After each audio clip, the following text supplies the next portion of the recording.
multiple choice entrance examination. So you basically, so these are the numbers from the year when I appear for the exams. I don't know what the numbers currently are, but they should be somewhat similar, presumably. So there's a written examination, an MCQ actually, and it always happens on the second Sunday of December. It's a standard that they have stuck to over the years.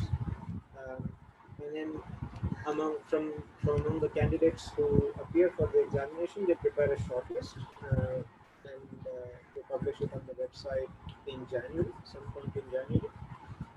And then there are two rounds of interviews. For the first round, say about 150 to 200 students are selected, and each student has an interview with two or three faculty PIs. PIs means principal investigators. So these are scientists basically who have their own labs in the department.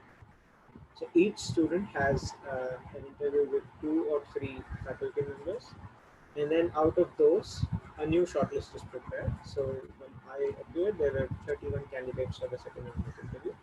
And for the second round of interview, usually the entire faculty participates. So everyone basically is there to conduct the interview and ask you questions. And then finally, they select a certain number of people who they find compatible with the department. Uh, for masters, usually it is PIs who select students for their labs. But if you're looking at integrated PhDs or PhDs, it is the department that selects the student, because PhD and integrated PhD students don't have a lab assigned to them at the time they are selected. They briefly rotate from one lab to the other. They conduct research in 3 or 4 labs of their choice, and then a year or two later they decide which lab they want to go. So basically, there's not one PI who decides that he wants a PhD student, a specific student as a PhD student in his lab. But for masters, you already have a lab assigned to you. So the lab head or the PI should be interested in having you as a student. So that's a basic difference between the masters and the integrated PhD or PhD programs. But the interviews are conducted simultaneously. So I was thinking about what factors helped me in being able to crack this exam, and the others as well. Um, One of the main factors was that I made an early decision. I had decided in my first year that I wanted to do research, but it was in my second year actually that I first learned about TIFR. I had no idea that an institute called TIFR even existed. It was when I was in my second year in December when there were TIFR written exams. I remember coming in one free lecture and discussing with us um, the questions that one of the third year persons had in the TIFR exam the previous year. And that is when I first came to know about TIFR as an institute. I had no idea before that such an institute was. Nikhil, could you just hold the mic near your mouth? Your voice is breaking. Okay, can you hear me better now? Just give me a minute.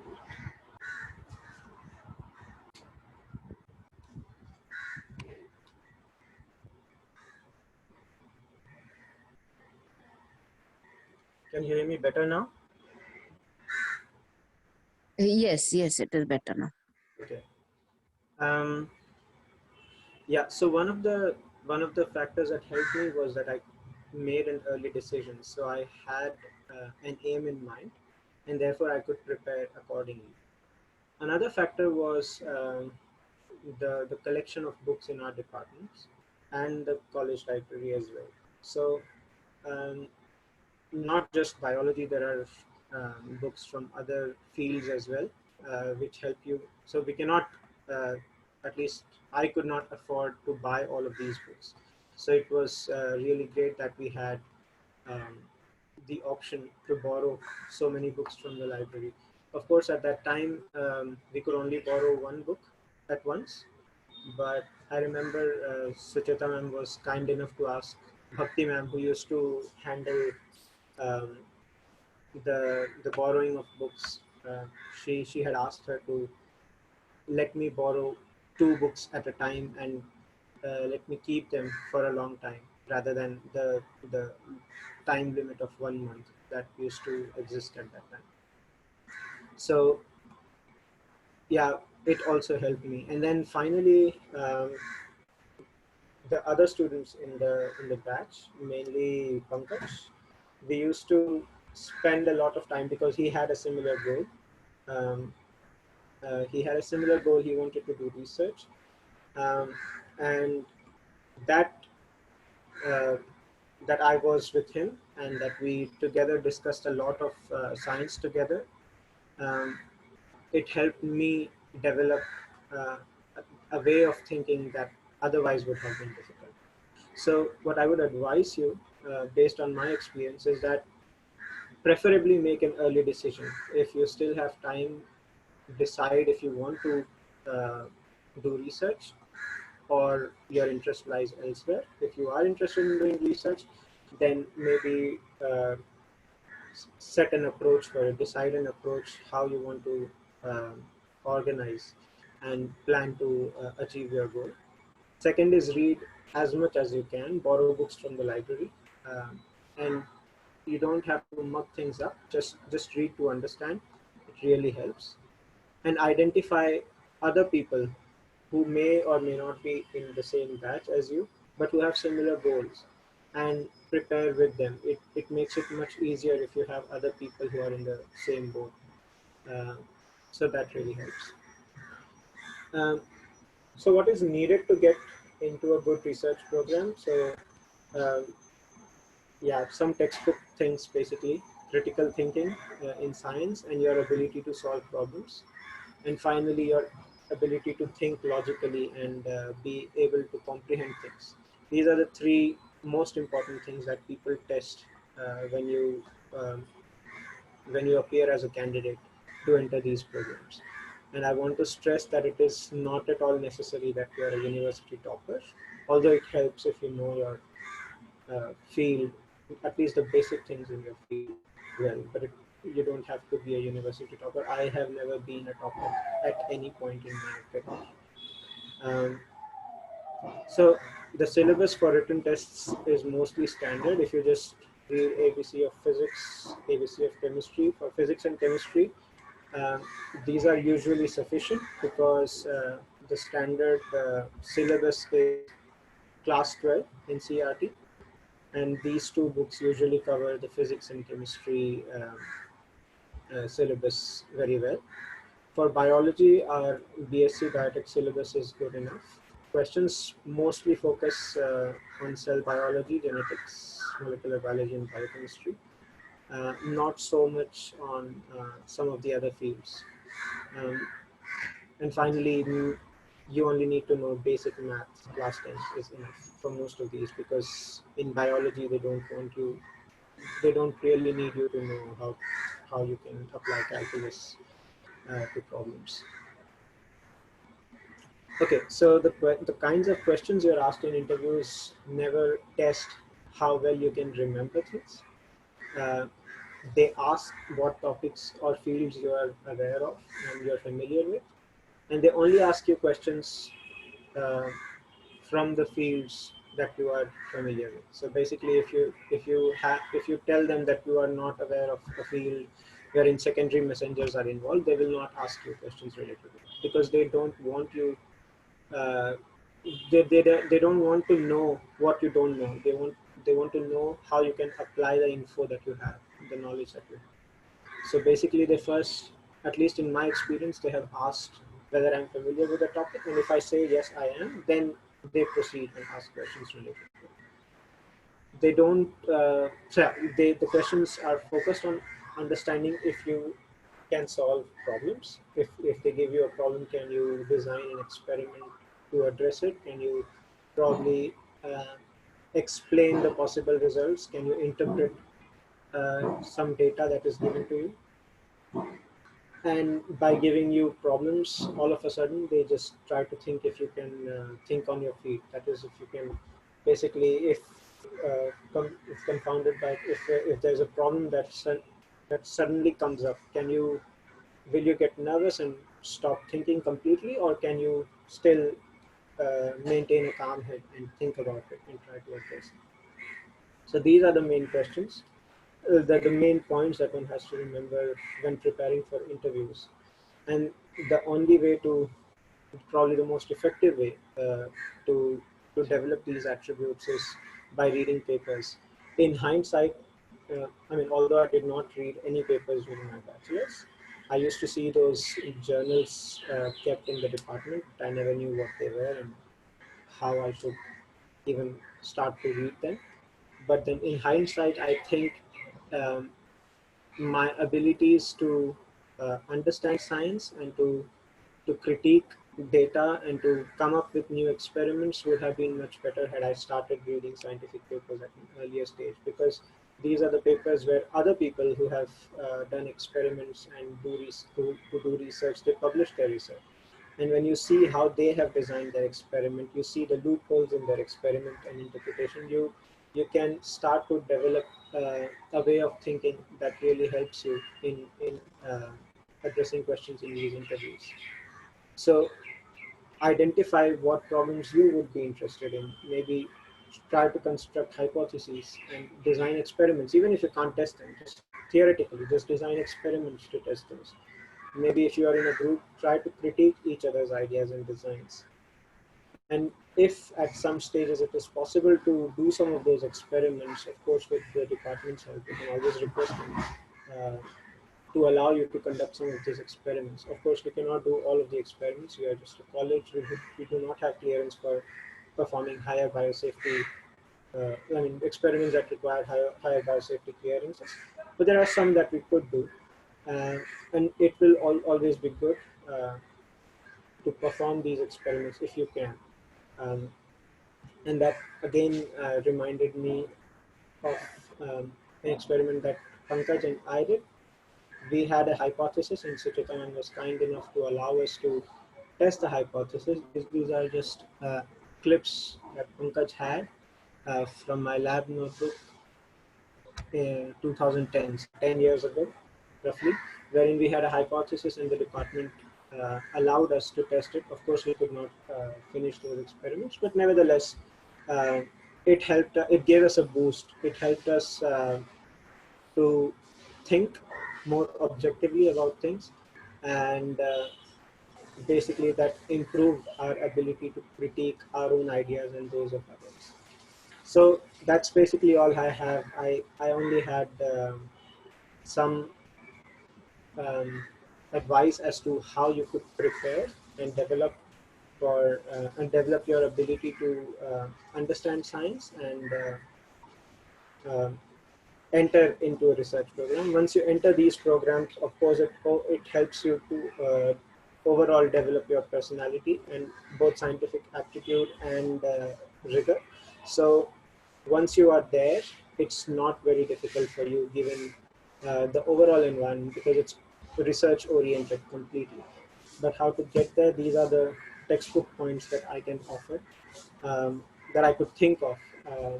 And I would be happy to take any more questions that you have, uh, if you have any. Thank you.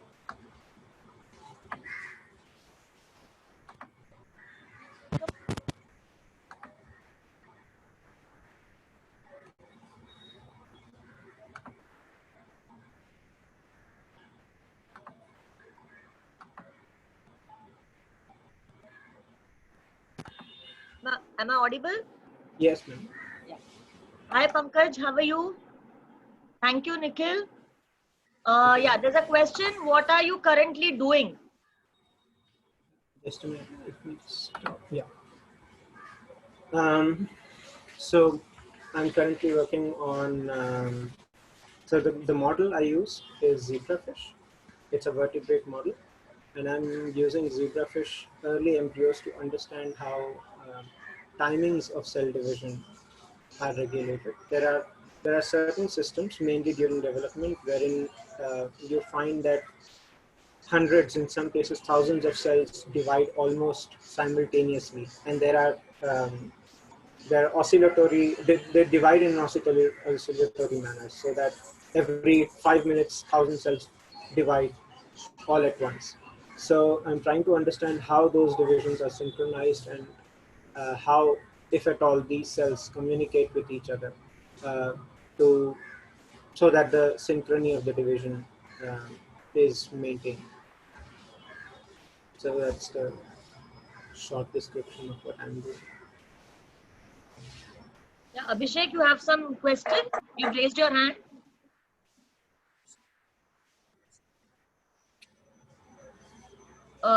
Nikhil, we would like to know how, what kind of preparation you did for applications to apply for postdoc or for your PhD abroad. Because yours was European. Sejal was talking about USA. So let us have a gist of how you need to apply for European countries. So, so in European countries, there are two ways again in which you can apply for PhD position. One is to go through a graduate program. That is, so there are one or two rounds, open rounds of application for different graduate programs. And then if you are selected by one of these programs, either you are directly assigned to a lab, or you get to rotate in 2 or 3 different labs and then decide which lab you want to join. So this is the first way in which you can get into a program and then join a lab.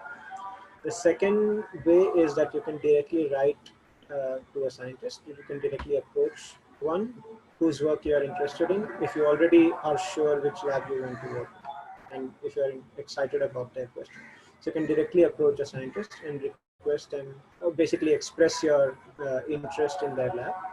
And yeah, normally you would send your CV along with it, along with your expression of interest email. And also maybe somehow you have to make them believe that you could be a good candidate. So basically you have to, with the help of your CV, highlight some of your achievements in the field, in some field that is relevant to them, mainly science. And also it is best, if you have an idea, you can propose the idea to them. If you have certain experiments in mind, certain projects in mind that you may be interested in, that is related to their lab, you always can propose it in the email. In short, you most probably will not get to work on it, because every lab has its own interest, and the PI has his own outlook to where he or she wants his or her lab to be in the next 5 years or so. So if you start uh, working on something else, it may not fit his outlook for his own lab. So you may not get to work on your idea, the idea that you propose. Nevertheless, it is good to propose one if you have, because that tells the PI that you have the ability to think and design experiments, and that helps. Once he has that impression about you, then he will definitely ask you to have an interview with him via Skype, or maybe invite you to visit the lab. And then, yeah, if the interview again goes well, then usually you are asked to join the lab.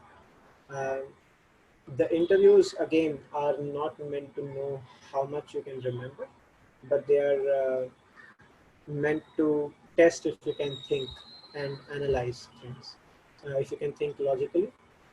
In Europe, a lot of significance is also assigned to how well you talk to people, and if you can work well in a group.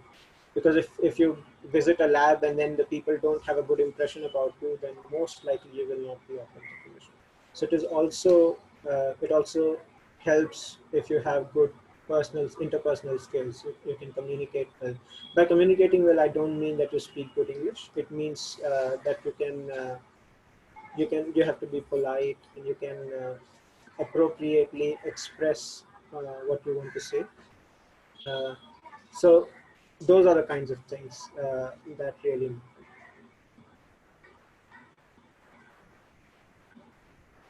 There's a question: is PhD funded in Germany? Do you get scholarship, fellowships, or do you get full funding for your PhDs? So normally in Germany, the standard is you do not get a scholarship, you get a salary. So when you join a lab as a PhD student, you enroll with the university, but you also become an employee of the university. So you sign a work contract with the university, an employee of the scientist in whose lab you work. So basically, you sign a contract with the scientist, and you get a salary. So the distinction between a scholarship and salary is important, because when you have a salary, uh, there are certain contributions that are taken out from your salary by default, and that are deposited to the social security system in Europe. Some of those contributions on your behalf are also made by your PIs. So when you have a salary, you get some of the benefits as well. Like you have a health insurance by default, you have unemployment insurance. You pay in the unemployment benefit scheme. So once you finish your PhD, or once suddenly if you become unemployed and you want to look for a job, you get a monthly salary sort of a payment from the government there, because you have been paying from your salary for the last 2 years, 5 years, whatever, to the system. So basically, if you are unemployed at some point, you get money from the government so that you can sustain yourself and look for another job uh, um, while you're unemployed. So that's the benefit of getting a salary that you have in Germany. Of course, there's also the option of getting scholarships. You have to apply for scholarships. You don't get scholarships by default in most cases. So I had applied for one. It was called Studienstiftung. So the English translation would be the German Academic Foundation. So once if you get scholarships, then you have to take care of your own health insurance, and you're not covered by unemployment insurance in that case. But there is also something that is in between these two. So for example, if a PhD student normally gets 100 euros, for instance, as a salary, most scholarships will not pay you 100 euros. They will only pay you 80 euros, for instance. And then you can talk to your PI, and the PI can take care of the rest 20 euros by putting you on a work contract. And in that case, when you are on a work contract, you automatically start making contributions to the social system. You're covered with the health insurance and unemployment insurance. So basically, you get all those benefits that that an employee gets. So there's a middle ground between scholarship, and the PI is also happy if you have your own scholarship, because then he doesn't have to pay you the whole amount. He only has to pay a small amount from your salary. So he can probably hire another PhD student. There's a question: for going to Germany, is it essential to know German? And if so, which exams do they need to qualify? For masters and for PhD, you don't need to know German, because these are courses that happen in English. Up up until the level of bachelor's, you need to know uh, German. As in case of US, for Germany, in case if you're studying in Germany, do you need to show your financial proof for applying there? For courses that are not covered by a scholarship or a salary, you need to prove that you can sustain yourself. And to prove that you can sustain yourself, you have to show that you have enough finances to cover uh, your cost of living. Liquidity. Uh, how long does the visa take for Germany as compared to US? I mean, how much they need to prepare in advance for applying for the visa? So when I applied for a PhD visa, I got it in 4 days, or rather 3 days, maybe even. But these days it takes longer, and it doesn't take longer because the visa itself takes longer. It takes longer because the interview slots are few and far between. So basically, you don't get a slot for the interview itself very quickly because there are so many applicants who want to go there. So it's difficult to get an interview slot uh, for the near future, usually. If you're lucky and if you get an interview slot uh, early enough, then it doesn't take more than a week or maybe even two uh, to get a visa in most cases, in most straightforward cases, unless there's a complication, of course.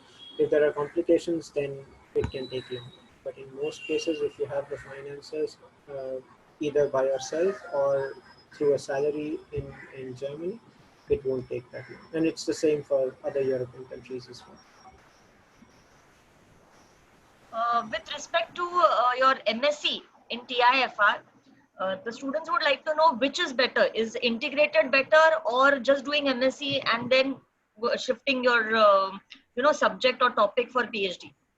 I personally feel that doing a master's is preferred because, first of all, we do not have any prior exposure to research as such, right? When we enter the master's program, an integrated PhD is a commitment for a very long time, at least 6 years or 7 years, at least, and that is the best case scenario.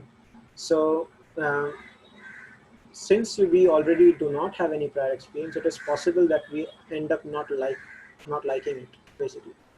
So it is always the safer option to do a master's, which is a shorter time commitment, 3 years commitment. And then if you like it, of course, if you have an exposure from TIFR, you have a better chance of landing a position, a PhD position, if you're interested in a much better place, right?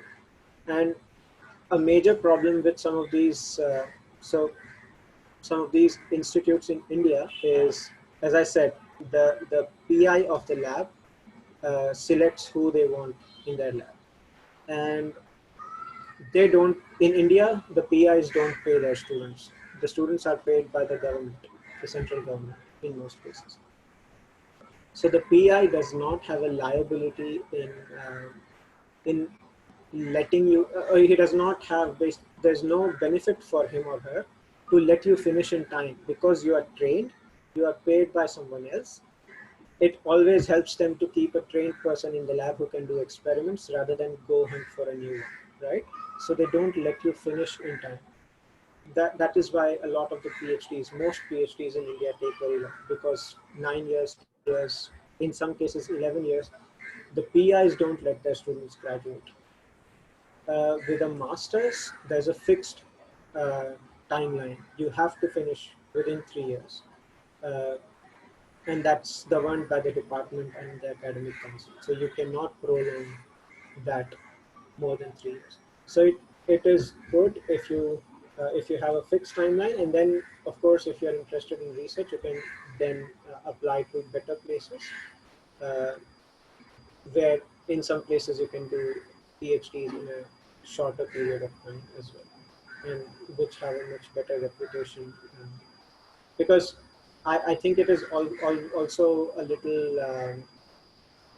I mean, there are limitations to being in one place for too long. I think if you are stuck in one place for 10 years, you just lose the motivation, and that helps no one.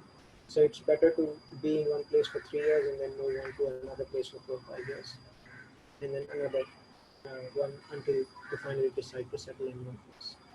But not at this early stage in your career. Uh, yeah, Nikhil, one more question. How is the job scenario in European country or probably in Germany and Austria after you complete your PhD or postdoctoral?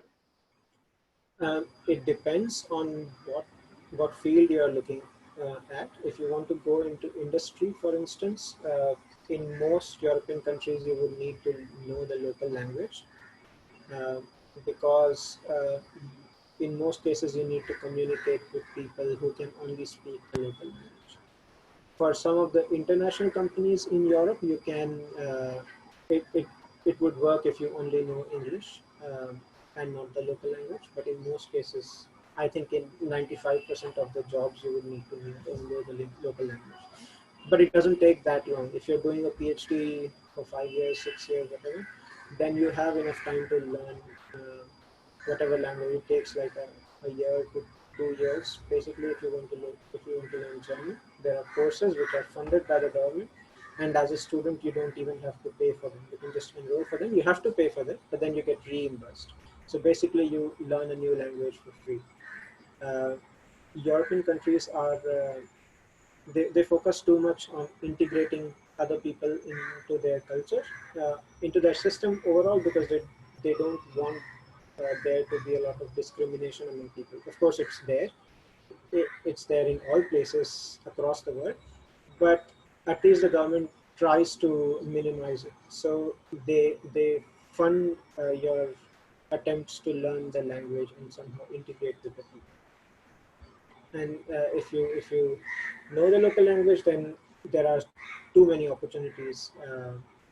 You will easily find a job. Not in academia. It's not that simple to find a job in academia because I mean it's the same throughout the world. It's not so easy to find a position in a research institute. You cannot. It's difficult to start your own lab. Out of probably 500 PhD students, maybe 10 end up opening their own labs. It's not all because of their ability, it's also because of the lack of funds from the government and the lack of institutes that are looking for new for new scientists to start their labs. But outside academia, you have many potential positions which you could join. Any other questions? Bacha log? Any other doubts that you have? What is the time there, Nikhil, now? I'm in India actually. Huh? I'm in India. Sorry? I'm in Mumbai. Oh, is it? Okay. Nikhil, can you just tell the students what initial difficulties you faced to adjust to the climate or food or the overall culture out there? Because see, we are so much used to Mumbai culture or our own native place. So, what kind of difficulties did you face? So I had been told by many people before I went to Germany for the first time that the average German is quite rude. But having lived there for such a long time, I don't think they are rude. They are just straightforward. So basically, if they have to say something, they'll say it, uh, and it is mostly what they think is right. So basically, you may feel so in India at least we are not used to saying things outright. We try to consider how the other person may feel and that we do not want to spoil relationships and those kinds of things. But they are quite straightforward, and that was probably one of the biggest cultural thing that I remember from them. That they just say what they have in mind. They don't try to sugarcoat it somehow. So you feel bad for 5 minutes after hearing what they say, but then in the sixth minute, if you really start to think about why they said it and what they said, you'll start to understand what they said was actually right. So that's one of the major differences. The second difference is they don't make friends very easily. They make acquaintances. You can hang out with them, you can spend a lot of time, but it takes a very long time uh, for them to be able to call you their friend. I mean, in the sense that we make friendships. For example, in India, they are relatively uh, less open in that regard. Population is much smaller, of course, so you can see a lot of empty spaces in many places, as against here in Mumbai, where you can not see empty spaces in most localities. So one of the major shocks every time I go back from here to Germany is that I see very few people, and that makes me a little unsettled. And there's too much quietness everywhere, so it doesn't let me sleep for the first week or so because it's too quiet. When I come back here, it's just too loud for me to be able to sleep. So basically, for the first 5 or 6 days, it's difficult to sleep because it's so loud. So whenever you go from here to there, it's a difference in some regard. because of the population and how loud it is, how the air is cleaner there. And when you come back, it's again different. Of course, there are different merits here. You get nice food here, for instance, which, I mean, if you're a vegetarian, you don't get such a variety of options in Germany. Then you have to cook by yourself mainly. If you can't cook by yourself as a vegetarian in Germany, then your health will suffer for sure, because either your health or your finances, one of the two. So, as a non-vegetarian, it's a paradise, I guess. They have too many options for non-vegetarians. But for the vegetarians who may be interested in going there, you have to learn cooking yourself by yourself.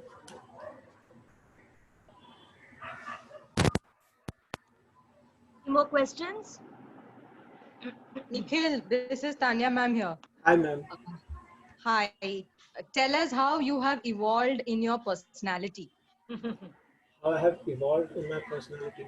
Actually, um, I think I was too introvert when I was up until the first year of my masters, uh, and then from starting from the second year of my masters, I've begun to speak a little more, speak out. I have not been that introvert thereafter. So that's one change, and I attribute it to one of my seniors in TFR. She actually helped me come out of that shell uh, and make me talk to people, which I earlier did not used to do. So that transition from being an introvert to like a complete introvert to a less big of an introvert now uh, is actually probably the biggest change. The second change is the way of thinking. I think when I mean, it's just that with experience you start to think more critically about things as you read more papers, as you listen to more talks from scientific fields. You just start to uh, critically um, assess things. So one of the drawbacks of that is that you can't switch it on and off. It's difficult for me to only think critically when I'm doing science. The drawback is that I also try to critique everything in, say, normal conversations, casual conversations, and that sometimes just yeah, it can get back at you basically in some situations. So yeah, it's an overall change of perspective and attitude, but it's difficult to turn it on and off. Yeah, Nikhil, hello, this is Rachna here. Hi, ma'am. Yeah, I would like to know,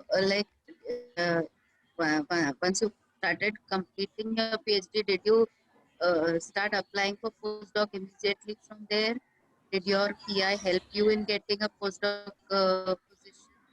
What was the means? How did you transition from doctorate studies to postdoc? So yeah, one important thing I forgot to mention before was when you apply for PhD positions, for instance, abroad or anywhere, even in India, you have to always give some referees contacts, like so that your potential employer can contact them and uh, get some feedback about how you are as a person and as a student, as a scientist, so that they can, on the basis of the feedback that they get from your current employer or from your referees, they can decide whether um, you would be a good candidate to call for interviews, for instance. So when I was applying, so I applied for my postdoc I started applying at the end of 2018. Uh, and I finished my PhD at the end of 2019. So I started applying a year in advance. I had a position offered to me on 6th of May 2019. So basically, it took around 5 months to finalize a position.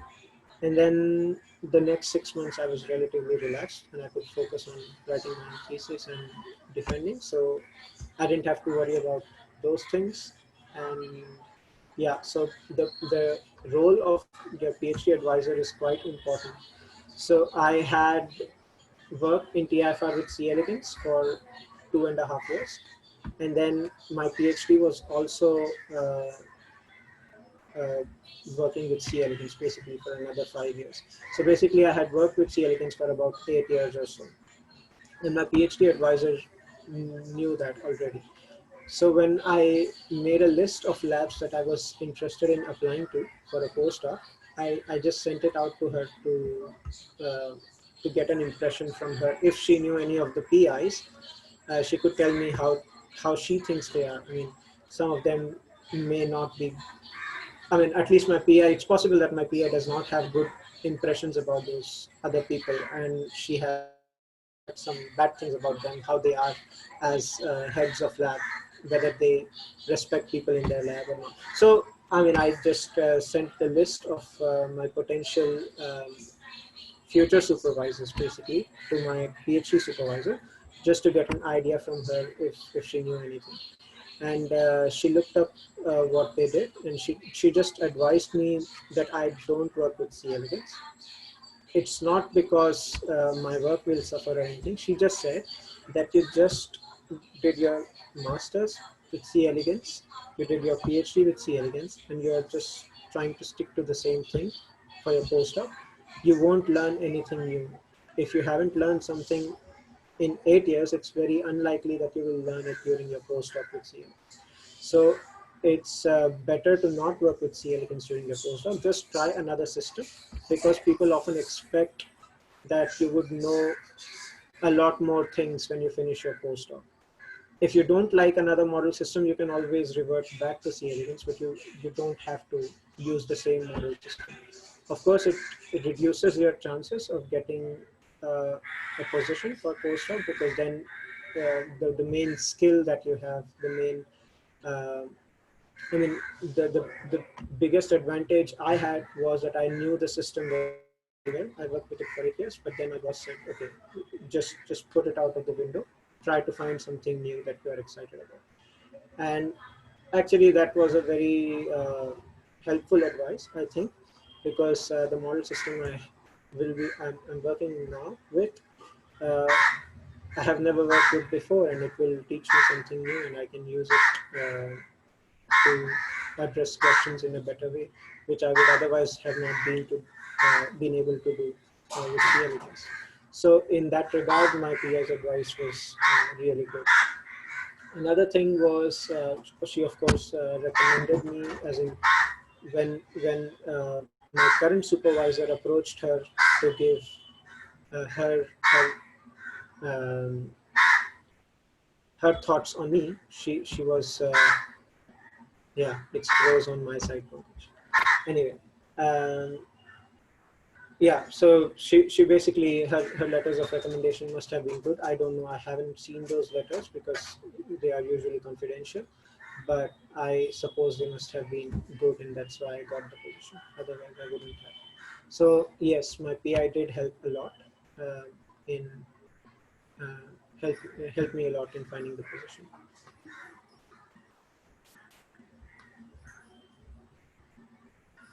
Any other questions from anyone? So now in Australia, you have been since how long? Not in 2000 Australia, Austria. Austria. Austria, sorry. Yeah, so my position started last month, 1st of April. I was supposed to fly at the end of March, but I could not because of the current situation. So although I have started working from here, I haven't literally physically joined in Austria yet.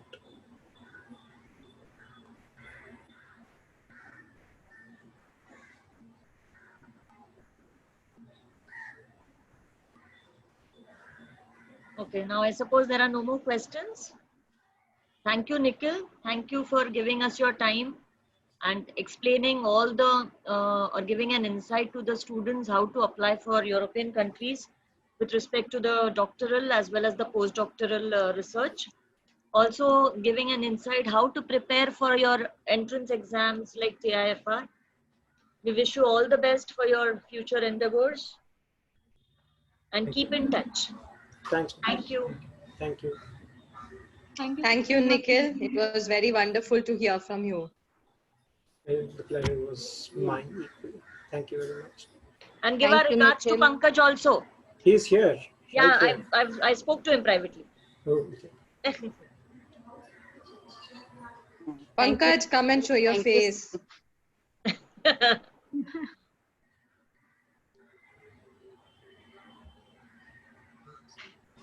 किधर है? I can't see him. He's saying अरे hi. Hi everyone बोल रहा है, दिखा नहीं रहा है, वो छुप गया है पर्दे के पीछे. Pankaj, it's been a long time we haven't seen you. हाँ. Pankaj, just show your face and say hi so that you are seen on the screen. So what? It's okay.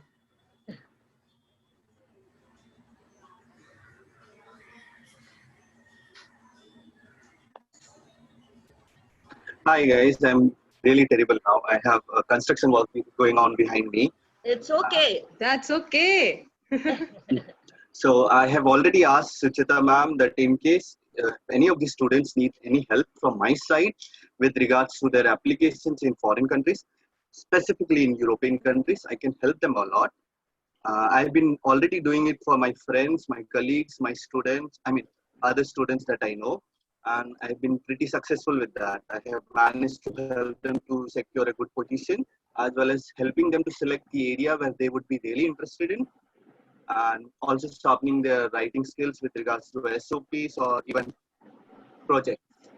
Like for example, when they want to apply for any funding before the PhD positions, I've also helped them to write them a proper project, because I have been doing it for a long time for my applications. Currently, I'm also stuck in Mumbai, like NIKHIL is. I was supposed to go back to my place in Warsaw, Poland, on April 10th. Yes, but unfortunately, because of this scenario, I'm stuck here. I'm not able to rejoin my work. I'm working right now. Also, partially recently started working with C. elegans, and apart from that, I've been doing a lot of structural biology work in Warsaw. My institute name is IIMCB. It's a premier institute in Poland, and I'm working with two very big scientists. One is Marcin Nowotny, and the other is Wojtek Pokiswa. So I'm working with E3 ligases and how they really function with regards to their structural aspects, as well as their in vivo activity. I'm specifically using C. elegans as my model organism. So in case any of the students really need any help, I'll be there. I have shared my mail ID with Suchita ma'am. And it's very nice to see you, ma'am, Suchita ma'am. And last time I had met Rachna ma'am, I still remember it. I shared some chocolates. I hope she has given it to all of you. All the best, Pankaj. Do well Yes, and make us proud. really, ma'am. Yes. Best Chalo, wishes to both of you, Nikhil and Pankaj. Thank Yes, you. and nice to see both of you after a long time. Yes, ma'am. We had already planned to come to the college this time because we had a similar flight routine, but unfortunately we didn't make it. I had already kept a lot of books that I would like to share with the library of the department, but we couldn't make it. Maybe sooner or later I'll arrange something to send it to the lab. Not a problem. Not a problem at all. Chalo, be safe. Yes, ma'am. Okay. Take care. Bye. Yeah. Bye-bye. Yeah. Bye. Bye. Bye, everybody. Bye. Bye, Sejal is Nikhil. also Yes. there here. Nikhil, bye. Bye, Sejal. All the best. Bye. Bye. Bye, Ma'am. Nikhil. Thank you. Bye, ma'am. Bye, Pankaj. Bye, ma'am.